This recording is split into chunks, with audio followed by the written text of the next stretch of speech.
अस्सलाम वालेकुम नाज़रीन, आवाज़ न्यूज़ सां गॾु आऊं आहियां बिशारत सुमरो। हलंदासीं एयरलाइंस तरफ़।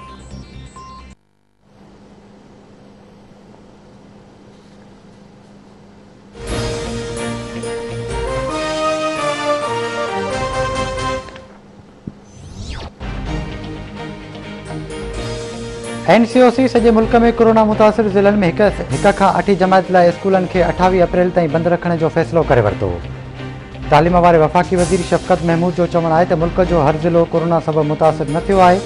उन करे जेके ज़िला मुतासिर थिया आहिनि उते क्लास 1 खां 8 ताईं स्कूलनि खे 28 अप्रैल ताईं बंदि रखियो वेंदो। मुतासिर ज़िलनि में यूनिवर्सिटीज़ बि बंदि रहंदियूं। 9 खां 12 जमायत ताईं इम्तिहान मई जे 3 हफ़्ते में वरिता वेंदा।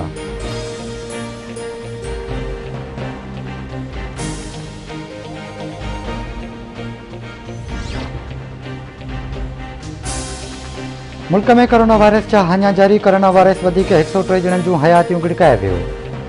फौतियुनि जो अंग वधी 14,924 ताईं पहुतो। NCOC मूजिबि 24 कलाकनि दौरान 3,953 नवां केसिस आहे। मुतासिरनि जो अंग वधी 6,96,184 ताईं पहुतो। 6,61,158 मरीज़ वायरस खे शिकस्त ॾेई सिहतयाब थी विया।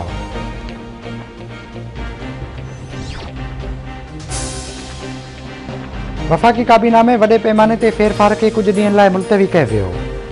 ज़रियनि मूजिबि वज़ीर आज़म इमरान ख़ान कुझु ॾींहंनि खां पोइ वफ़ाक़ी काबीना में फेरफार जो फ़ैसिलो कंदो। फूड ऐं सिक्योरिटी खाते जे वज़ीर फ़खर इमाम सिद्ध समाह बाबति शिबली फराज़, तवानाई वारे वज़ीर उमर अयूब ऐं हवाबाज़ी वारे वज़ीर गुलाम सरवर ख़ान जूं वज़ारतूं तब्दील कयूं वेंदियूं। साइंस एंड टेक्नोलॉजी वारे वफ़ाक़ी वज़ीर फवाद चौधरी खे हिकु भेरो ॿीहर इतलात खातो ॾियण जी आछ कई वई। फवाद चौधरी मुशावरत जे लाइ वक़्तु घुरी वरितो।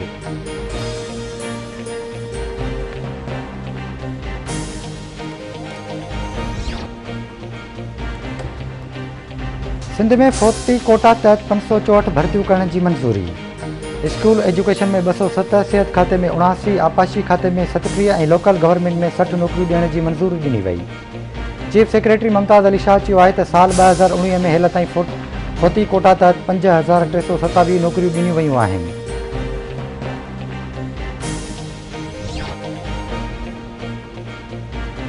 इस्लामाबाद जी एहतसाब अदालत मेगा मनी लॉन्ड्रिंग ऐं पार्क लेन रेफरेंस केस में शाहिदनि जा बयान रिकॉर्ड करे छॾिया।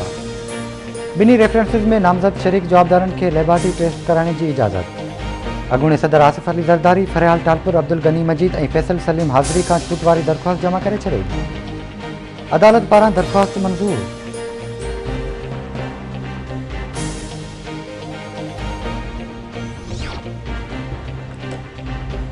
पीपल्स पार्टी खे शोकाज़ नोटिस नाहे मोकिलियो, रुगो वज़ाहत घुरी आहे। नून लीग अॻवान शाहिद खाकान अब्बासी बि यूटर्न वठी छॾियो।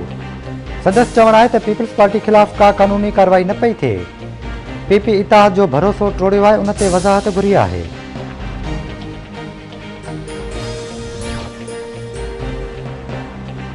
सिंध जे वॾे वज़ीर सैयद मुराद अली शाह जी सदारत हेठि मेगा प्रोजेक्ट्स बाबति इजलास।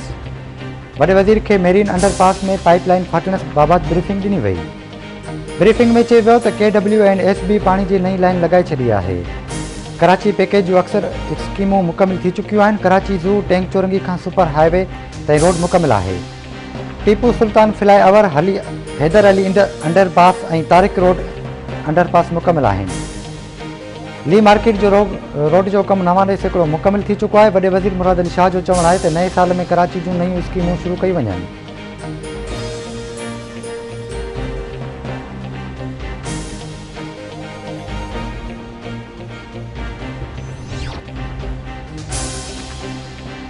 सिंध हाई कोर्ट में आमदनी खां वधीक असासा ठाहिण वारे केस में सूबाई सलाहकार एजाज़ जखराणी जी उबूरी ज़मानत में 11 मई ताईं वाद करे छॾी। एजाज़ जखराणी समेत ॿियनि जवाबदारनि ते 70 करोड़ रुपयनि खां वधीक असासा ठाहिण जो रेफरेंस दाख़िल आहिनि।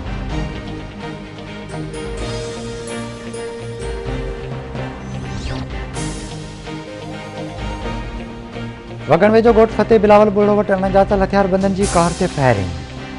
गोलियूं लॻण सबबि JUI अॻवान हाफ़िज़ अब्दुल कादिर सियाल ऐं अब्दुल अज़ीज़ ज़ख़्मी।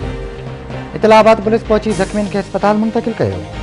पुलिस जो चवणु आहे त वाक़िए जी जांच कई पई वञे।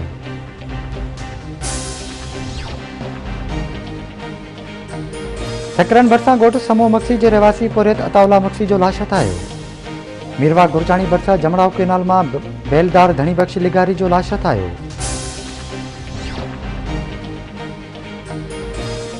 अहमदपुर लगोट घुनिया में 3 ॾींहं अॻु पुरअसरार नमूने गुम थी वियल नीगर अली अदर शेख लांघा ॻोठ में हथ अची वियो। नीगर के पीउ हवाले कयो वियो।